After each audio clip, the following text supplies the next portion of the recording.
Welcome to the Continuing Quantum Design webinar series focusing on measurement options for the PPMS family of instruments. This presentation covers our dilatometer measurement option. This webinar is intended as a supplement for the user's manual and is not intended as a replacement. This presentation will cover these primary topics, beginning with the theory behind dilatometry measurements. Dilatometry is the measurement of dilation, the relative mechanical constriction or expansion of a sample along a single direction as a function of an external parameter. In the PPMS, this is temperature or magnetic field. Say we have some material of length L that depends on temperature. By measuring this length at some temperature T0, and then at some delta T later, we can extract a coefficient of linear expansion as a function of temperature, get a thermal expansion coefficient. Similarly, by measuring as a function of magnetic field, we can obtain a magnetostriction coefficient. In traditional dilatometry, the sample goes between the plates of a parallel plate capacitor. As the sample expands, capacitance changes a corresponding amount. Delta C equals epsilon of the area divided by delta D, where D is the distance between the plates of the parallel plate capacitor. Since the dilation is calculated as a ratio, the plate area and dielectric constant nominally cancel and do not need to be measured. This assumption isn't true, and numerous corrections are required. Gas absorbed onto the plates exhibits temperature-dependent dielectric constant, and the thermal expansion of plate material itself contributes a significant background referred to as the empty cell effect.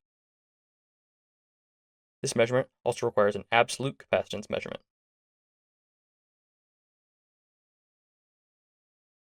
Our dilatometer option features a probe that goes into the PPMS or DynaCool.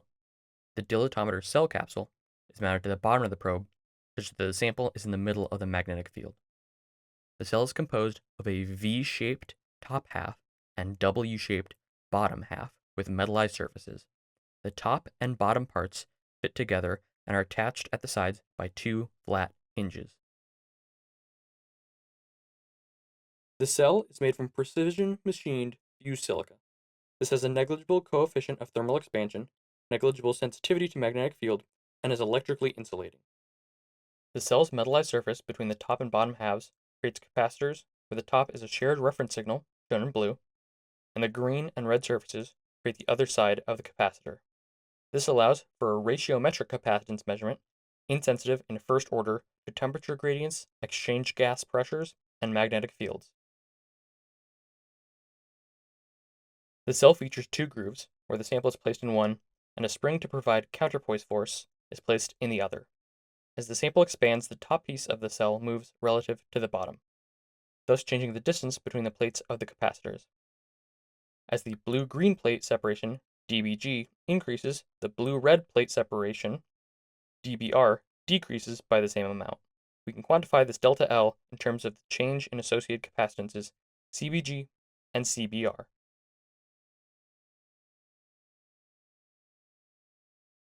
Rather than perform absolute measurements of these two capacitors, which would require extensive corrections, consider this circuit. Here, CBg and CBr are relabeled to CA and CB as described by these equations, where some base distance between the plates, d, is assumed, and x is the change from the expansion or contraction of the sample. In this circuit, VA and VB are adjusted by adjusting the taps on the AC transformer such that V detected, VD, is always equal to 0. This circuit effectively measures the imbalance between these two voltages. We can define this by VA is equal to U plus some delta U, and VB is equal to negative U plus that delta U. This measures the imbalance, delta U divided by U. By finally adjusting the taps on this transformer, the imbalance can be measured extremely precisely. This, combined with our equations for both capacitors, allows us to begin setting up equations for X in terms of the measured imbalance. In an ideal system, we ignore any stray capacitance and will try to solve this circuit. We can use Kirchhoff's loop rule to get 0 equals the voltage minus current A times impedance A minus voltage detected, and 0 equals voltage B minus current B times impedance minus voltage detected. And the node rules to get that current A is equal to negative current B.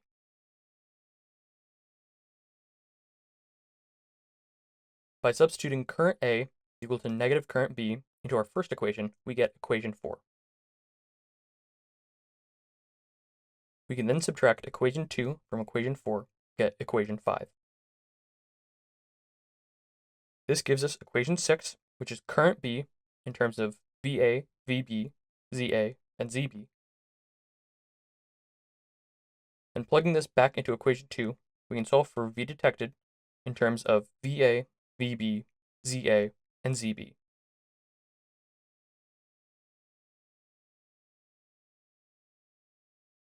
We can then substitute in the correct impedance values, which simplifies to equation 8.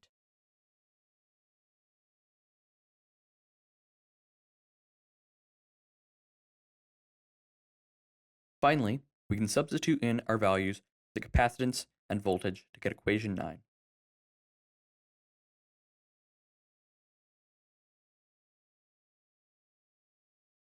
We now have V detected in terms of U, delta U, X, and D.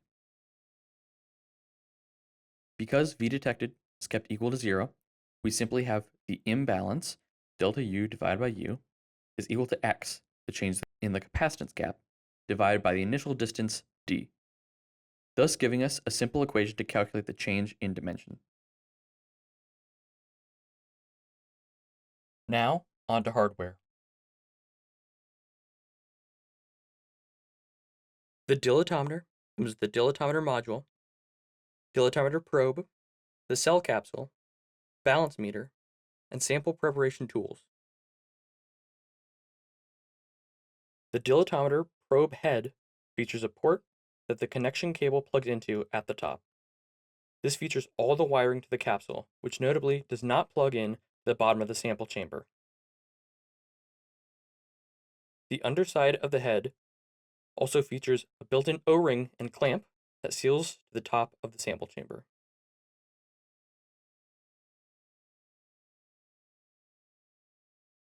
On the back of the probe is the serial number. Make a note of it, as it is needed for setting up measurements in multiview.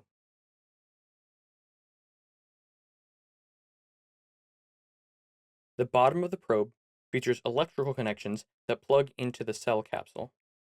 It's important to note that the probe has a witness mark that must be aligned to a similar witness mark on the cell capsule for it to plug in.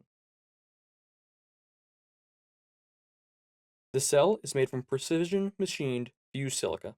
This has a negligible coefficient of thermal expansion, negligible sensitivity to magnetic field, and is electrically insulating. The thermometry is mounted inside the capsule for accurate measurement of the sample temperature, and the resistance calibrations were performed for each individual measurement. This avoids step function effects of a time interval calibration and eliminates system drift from the temperature data. The cell can be rotated within the cell capsule to measure the effect of the direction of the magnetic field on your sample's magnetostriction coefficient. The fused silica of the cell is quite brittle, and as such, the cell capsule comes in a pelican case and is recommended that it is stored there. Users should take care to only touch the cell with soft tweezers such as Delrin tweezers or carbon-tipped tweezers to minimize chipping or scratching of the cell. Damage in the form of black chips can appear with use due to hard samples or the spring. This should try to be minimized, but as long as the wall of the groove in the cell in contact with the sample has minimal damage, the cell should function fine. You can measure the copper sample that comes with the user kit if you suspect your data. The cell capsule features a radiation shield to ensure a more uniform temperature around the cell, in addition to keeping the spring and sample in the cell should they fall out mid-measurement. To remove the shield, unscrew the bottom base of the cell so that the shield can slide off. You'll also notice that underneath the foot is a serial number carved into the bottom of the cell capsule. Make a note of this as necessary when setting up measurements in multiview. The electrical connections for the cell are located at the top of the cell capsule and plug into either the balance meter or probe. To remember that the witness mark must be lined up when plugging the cell capsule into the probe, must be properly aligned, being plugged into the balance meter. You'll notice there are also holes for metal prongs for both the balance meter, and the probe. When the witness mark is aligned, this ensures that these metal prongs and holes align up properly. The capsule features some exposed wiring on top. It's important to make sure that it is not damaged when plugging it into either the probe or the balance meter. The balance meter is powered by one AA battery and acts as a mounting platform when loading a sample into the cell, as well as performing a direct measurement of the imbalance of the system to give you an idea of if your sample is within the measurement bounds of the system. The balance meter reading will flash if the value is greater than 0.5, indicating that the CAN module will need. Now on to sample preparation. An ideal sample geometry is 2 millimeters along the axis you wish to measure. This is the width of the sample, and less than 3 millimeters in height and length. A cylindrical sample, or otherwise amorphously shaped sample, can fit in the cell as long as you are measuring along flat, parallel sides. If your sample is a 2 millimeter cube, it may be useful to look for or apply an identifying feature via a scribe so you can be certain of which side you are measuring. It is best to check this measurement side via a micrometer beforehand so you can have an accurate measurement of the dimension, as the system will report the dilation in terms of parts per million, and as such, you'll need to know its initial dimension. As mentioned previously, lapping tools are provided to prepare samples to proper dimensions, but there are other methods of creating a sample with the proper dimensions.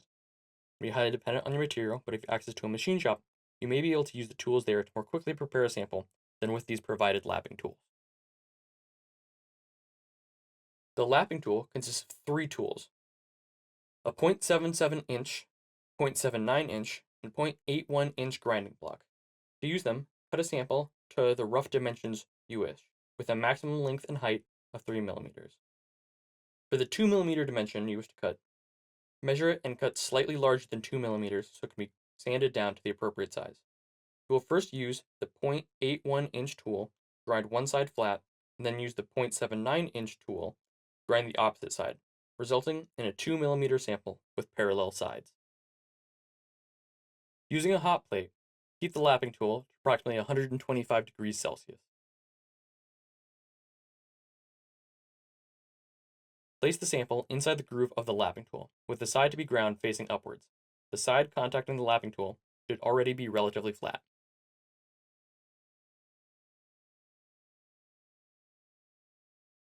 Apply pressure to the top of the sample with the bare end of a Q-tip or other blunt tool. Then apply crystal bond around the base of the sample to secure it to the lapping tool.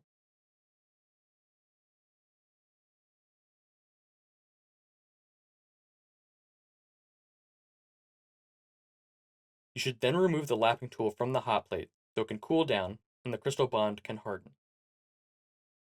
Once the tool has cooled down, turn the lapping tool upside down and rub it against the sandpaper in order to grind the sample to the desired length. Be sure to grind gently to not stress the adhesive, and to always grind in a figure 8 motion to ensure an even grind. Once the sample is no longer in contact with the sandpaper, remove the sample. The easiest way to remove the sample from the lapping tool is to let the sample and lapping tool soak in acetone. Visually inspect the sample afterwards to ensure no crystal bond is present on the sample. Spacers can be used to measure smaller samples. To prepare a sample with the spacers, you'll need to include the spacers in the grinding process as described in section 2.4.1 of the manual. It is important to note that the system measures absolute dilation, and as such, having less material results in proportionally less signal. We'll now move on to measurements. The user kit contains Kapton strips and springs for mounting your sample in the cell. The Kapton is placed in the channel that the sample will sit in. The sample is loaded, and then the spring is placed in the other channel. The spring is just to provide enough force to keep the sample in the channel. The Kapton strip is then slid out, creating a gap underneath the sample, so that the sample does not unnecessarily rub against the channel in the cell. If you notice the sample slipping down after the Kapton is removed, the spring may be too weak. You can attempt to manually expand the spring so that it pushes out more, or use another spring. The spring just needs to provide enough force to keep the sample from sliding out. Do not worry about the spring preventing the expansion of your sample, as it does not provide enough force to constrain and stress the material as it expands. In order to mount your sample, you will need to plug your cell capsule into the balance meter. Unscrew the bottom foot of the cell capsule and slide off the radiation shield.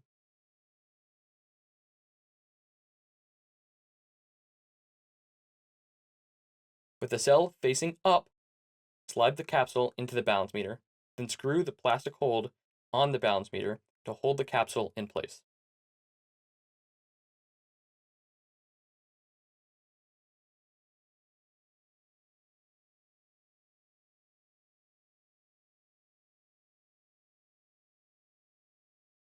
The fused silica of the cell is rather brittle, and as such, it is imperative to only touch it with soft tweezers, like the Delrin tweezers that come with the kit.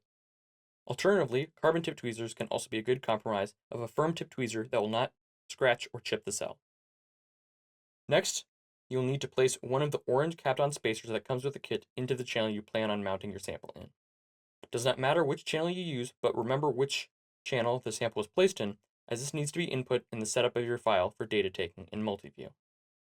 Inputting the wrong channel will result in the opposite sign being measured for your data.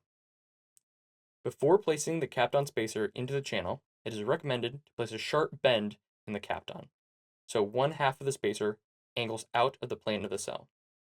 This spacer is to be removed before measurement. This bend will make it easier to remove.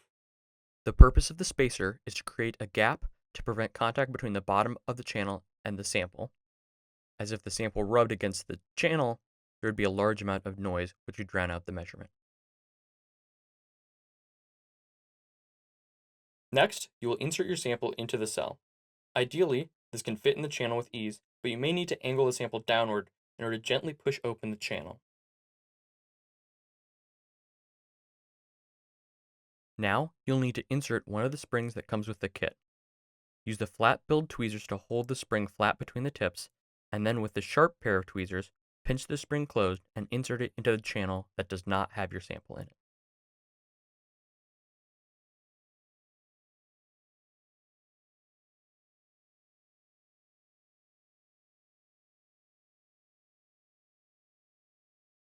Next, slide out the Kapton spacer, creating the gap.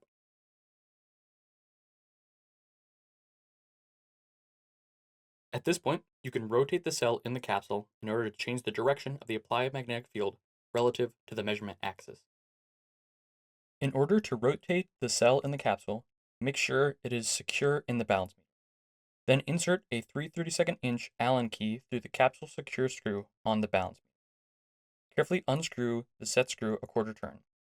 Do not do more than this, as the cell housing may fall out and be damaged. Gently rotate the cell and then firmly tighten the set screw again. Before removing your sample, check the balance. The balance meter can measure between plus or minus 1 imbalance, but the module connected to the PPMS can only measure from plus or minus 0.5 imbalance. As such, it is important to make sure that it is within this plus or minus 0.5 range. For a sample with unknown properties, it is ideal to have this be as close to 0 as possible, such that the maximum dynamic range in both directions is possible. When dealing with a sample with known properties and with a large magnitude of dilation, you can stray away from this guidance of as close to 0 as possible. Consult the below table on what will happen to the imbalance depending on whether the sample expands or contracts and which channel the sample is in.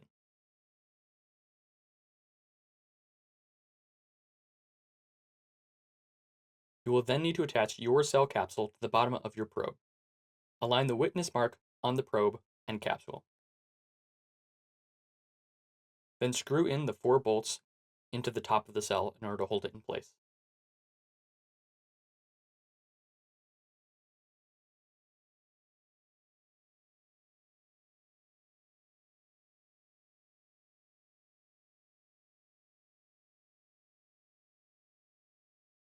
If the dilatometer module is not installed, make sure to turn the can rack off first, then plug the module in.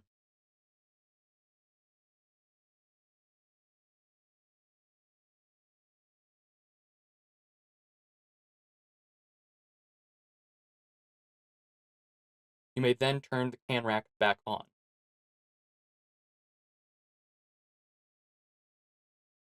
Now, in Multiview, activate the Dilatometer option. For a new sample and measurement, start by clicking the wizard. The probe installation wizard will then come up. click Open Chamber to vent and seal the chamber. Next, remove the contact baffles and O-ring. It is important that this O-ring is removed as the dilatometer has a built-in O-ring at the bottom of the probe head, and if this O-ring is remained in place, the system will not seal properly.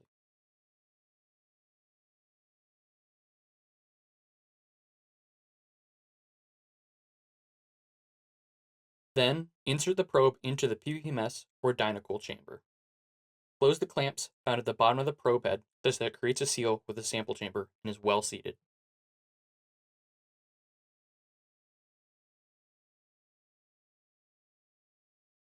Connect the cable from the dilatometer module to the top of the dilatometer probe head. Make sure to line up the red dots. As a note, the plug at the top of the probe head can sometimes be quite snug. As such, it's recommended that when unplugging the probe, you leave it in a vented state. Otherwise, you risk compromising the vacuum by pulling up on the cable too harshly. Now, back in Multiview, click Purge to purge and seal the chamber, then click Next. In this window, click Project and select a folder to use as a project folder for this set of measurements. The dilatometer is different from other PPMS options as the data structure requires a folder with necessary configurations and calibrations. Now, input a project name. We will now need to enter the sample and cell properties. Here, you can add the sample name and comments. Next, enter your sample length in millimeters that you measured prior to mounting your sample. If you rotated your cell, you can enter the rotation angle here. Now, make sure to enter the slot that the sample is loaded into the cell. Doing so incorrectly will result in a negative sign in your dilation measurement. Finally, make sure to select your cell serial number and your probe serial number and click Save New. The probe test window will then open.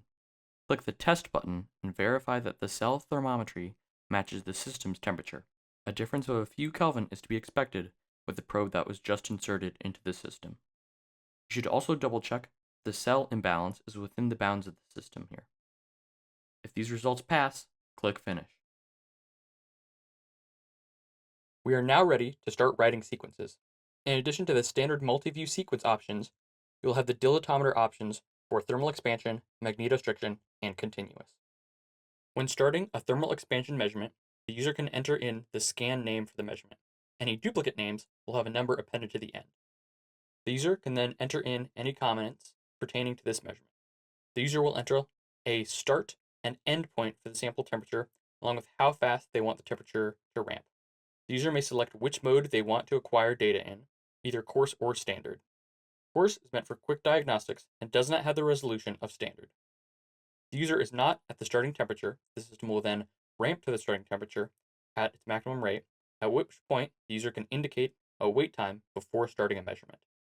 It's important to note that due to the large thermal mass of the dilatometer, the system takes a long time to thermalize. Similarly, for magnetostriction, the magnetic field range, rate, and setting can be input here. Finally, continuous measurements will collect dilation data until told to stop. To look at the collected data, you'll need to create a view. There are 4 possible views. You can create a new view by selecting New View. When creating a new thermal expansion coefficient view, this window will appear. The user can create 4 types of thermal expansion coefficient views. First, absolute thermal expansion with standard reference baseline. Absolute thermal expansion, assuming ideal fused silica cell expansion. Relative thermal expansion, and other. When creating absolute thermal expansion with standard reference baseline, the user will select a baseline that is being associated with a standard reference data. The absolute thermal expansion is calculated by subtracting the baseline and adding the standard reference data to the raw measurement. When creating an absolute thermal expansion, assuming ideal fused silica cell expansion, this option does not perform a baseline subtraction, but does add the fused silica standard reference data. Relative thermal expansion is used when one is not interested in the absolute thermal expansion, rather the thermal expansion compared to another measurement, as stored in a baseline. If the user selects a baseline, it will be included in the data file for comparison. When selecting Other, one can use both a thermal expansion baseline table and standard reference data from any project, baseline table, or global reference data. The user is allowed to select more than one measurement region for a view. However, the option will only use one probe and cell calibration in the analysis. The user is presented with three options when processing the data. 1. Allow only scans with the same cell probe calibration, which is recommended. 2. Allow scans with different calibration versions for the same cell probe serial number. And 3. Allow scans with any cell probe calibration. In this case, we offer caution when comparing this data. For most users' measurements, the recommended is probably fine. The other options are for when trying to fine-tune the calibration. When using the first option, allow only scans with the same cell probe calibration versions. Only measurement regions associated with the same cell and probe calibration versions will be displayed. The user will not have the option to select which calibration to use. It will be based on the sample cell properties chosen when the measurements were taken. The second option, allow scans with different calibration versions for the same cell probe serial number, allows scans different calibration versions for the same cell probe serial numbers. The user will have the ability to select which calibration version to use in processing the data. Be careful about processing a measurement with the wrong calibration version. The third option, allow scans with any cell probe calibrations, displays all the measurements and all of the calibration files available. Be careful when processing multiple files. Make sure the calibrations selected are correct for all measurements. The user can process live data, a measurement that is still running, or process the data after the measurement is complete. As a measurement is running, it is always appending new information to the file. By clicking Stream Any Data After and selecting the current run, the user can create a live view that will update as data is created. If the user does not click Stream Any Data After, the option will stop appending to the view once it reaches the end of the file. The user can measure the supplied copper and fused silica standards in the user kit and compare the results to published data by selecting Compare Results To. This will look at the percent difference and absolute difference between the published data and measured data. There are temperature slope and dilation rate drop-down menus to select the averaging windows in units of time. Selecting a longer time for temperature slope averaging will average out spikes in the sample temperature rate data. Selecting a shorter averaging time for dilation rate will prevent accidental averaging out of a feature of the sample. The time chosen for the dilation rate averaging how often data is written to the file. If the user wants to control the number of points per Kelvin, they will have to convert the averaging time window to the temperature window based on the ramp speed of the measurements. For example, if the user has a temperature ramp rate of 0.6 Kelvin per minute with a 10-second averaging, they will have a data point every 0.1 Kelvin. The dilation rate averaging times the sample temperature rate is equal to the data points per Kelvin. By clicking Apply, the user will process the measurement regions. When creating a new magnetostriction coefficient view, this window will appear. The user has the option to create an absolute magnetostriction coefficient or a relative magnetostriction coefficient, subtracting a baseline table. Absolute magnetostriction coefficient is simply the sample expansion versus field. The ability to select baselines is disabled. By selecting relative magnetostriction coefficient, subtracting a baseline table, the user may select a magnetostriction baseline to be subtracted out of the measurement. The user will have the same three cell probe calibration options as the thermal expansion coefficient view. The user can stream any live measurement or post-process a completed run. To calculate magnetostriction coefficient, the user must select an averaging parameter for the field slope and dilation output interval. Selecting cell and probe calibration views is similar to creating thermal expansion coefficient views. When creating a new dilation view, this window will appear. All measurement regions are available for selection. The user can select multiple measurements to be included in a view. An offset can be chosen. This will perform a translation on the data by either a fixed offset input by the user or by setting the first measurement to the 0 point. The user has the same three options for selecting the cell and probe calibrations as for the other views. To give an example that illustrates the difference between the absolute and relative data, we'll look at the same fused silica data plotted with both methods. We'll begin with the relative data. Here, the baseline was created from the same measurement, and thus we see the TEC raw and baseline curves line up exactly on top of each other. The red TEC raw curve then has the green baseline curve subtracted from it to create the dark blue thermal expansion coefficient. Since the baseline was made from this measurement, subtracting it from the raw data results in an effectively noise around zero. This makes sense, as it is measuring the difference between the raw data and the smooth baseline created from that data. Created again from the same fused silica and using the same baseline from that data. In this case, we again subtract off the baseline from the raw data, but now add in the standard reference data. The result is the thermal expansion coefficient matches the standard reference data because we used a baseline created from the same data set. The relative measurement shows the relative difference between a baseline data set and the other data set you compare it to, while the absolute view with standard reference baseline subtracts out a baseline. In the case of the absolute view with ideal fused silica expansion, this does not subtract out a baseline and only adds the reference. Under the Views tabs, one can view different data sets. Now on to data interpretation. When reviewing your data, a direct calculation of the derivative of dilation with temperature will result in what the system refers to as the thermal expansion coefficient raw. When the system is calculating the absolute thermal expansion coefficient, it gets this by taking the thermal expansion coefficient raw minus any baselines included plus the thermal expansion reference. The data shown here was taken on cooling, starting at 400 Kelvin and cooling at a rate of 0.4 Kelvin per minute down to 2 Kelvin. You'll notice the data at the beginning of the measurement seems unrealistic. This is due to the temperature ramp rate not being a constant value yet. This buffer has a width of about 5 Kelvin when starting at 400 Kelvin, but is much less wide if you begin at base temperature and warm up the system, since the heat capacity of the capsule is lower at 2 Kelvin when everything is already cold. Thus, the ramp can be established more quickly. Here is a thermal expansion measurement of magnetite. We see a sharp drop in the dilation due to the Verwey transition from the metallic cubic inverse spinel structure to the insulating monoclinic structure. This translates to a very sharp peak in the thermal expansion coefficient, illustrating dilatometry's ability to detect certain transitions in materials. Materials can feature preferred domains and directions, which may show up as asymmetries in the magnetostriction coefficient depending along the axis of measurement. We'll now look at a material with an asymmetry in its magnetostriction. We can measure a piece of single crystal nickel by starting in a demagnetized state, by first setting the magnetic field of the system to 3 Tesla and then setting it to 0 Tesla with an oscillate approach mode.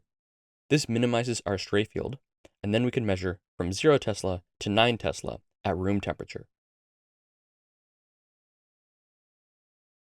We begin by measuring the magnetostriction of the nickel in the 100 direction, with the field applied in the same direction. Doing this, we see that the material shrinks. To better understand this, we need to understand the crystal structure of nickel. Nickel is a ferromagnetic material with a face-center cubic structure. However, this structure is only perfectly cubic above the Curie temperature. Below that temperature, nickel experiences spontaneous magnetostriction due to its own atoms and structure, becoming slightly tetrahedral, longer in one direction than another. We can then rotate the direction of the magnetic field relative to our measurement axis to 45 degrees and then to 90 degrees, so now that the field is along the 010 axis, and we are still measuring on the 100 axis. In this configuration, the length of the sample increases. So along the direction of the magnetic field, the sample length shrinks, but the length increases in the other directions. This makes sense since the volume of the sample isn't changing significantly. Instead, the magnetic domains are rotating so that the shorter side of the tetrahedral crystal structure aligns with the magnetic field. This tells us that when magnetized in the 100 direction, the structure is shorter in the 100 direction and wider in the 010 direction. By measuring the magnetostriction along different axes of the crystal axis, one can determine the magnetostriction constant for each direction. Our measured data is in good agreement with this data from Introduction to Magnetic Materials by Quilty and Graham. Here is the dilation of a 2 millimeter long piece of aluminum at 2 Kelvin as a function of magnetic field. The oscillations in dilation are due to the de Haas-von Alphen effect. The blue curve reflects data taken upon increasing applied field, while the red curve corresponds to the subsequent decrease in the field. Over the 12-hour measurement, the total drift was on the order of 10 picometers. These oscillations in length are due to an oscillation in the magnetic susceptibility. The period of these oscillations is inversely proportional to the area of the Fermi surface and can be used to map the Fermi surface. If there is moisture in your sample chamber, you will likely see a peak around 300 Kelvin. This is the thermal expansion coefficient data from a fused silica sample during a temperature ramp from 1.8 Kelvin to 400 Kelvin. As the system cools, the water vapor freezes. When the system temperature begins to rise, the ice liquefies very briefly, and around 270 Kelvin, it vaporizes due to the low pressure in the chamber. This is precisely where the data begins to go askew, degrading the quality of the measurement. If there appears to be moisture in the sample chamber, the best method for drying it is to heat the sample chamber as much as possible and start a continuous vacuum. To do this, set the chamber as close to 400 Kelvin as your sample can handle. Then, at this temperature, pump continuously. This should allow it to pump out any water vapor that is in the sample chamber. Small amounts of contamination will lead to poor measurement quality. This can come from dirty tools or samples. Leftover wax on the sample or residue from previous samples can also cause this. To prevent this, it is important to keep the cell and capsule clean to keep the PPMS system well maintained. This shows 3 data sets to demonstrate the effects of contamination. Red is the standard copper data from the literature. Green is measured copper data before cleaning, and blue is measured copper data after cleaning. Finally, there's a chance that the sample could fall out of the cell during a measurement due to improper sample mounting. If the spring falls out, the sample will most likely also fall out, leaving no tension on the cell groove. By observing the measurement feedback, it will be very evident that this is an issue. The cell imbalance is the user's first check for noticing the issues in the measurement. This figure displays the effects of a sample falling out of the cell groove. This measurement was done on a fused silica sample, which should have an extremely low thermal travel. At around minute 204, the data jumps drastically, passing the zero imbalance point and settling at a much higher tap value.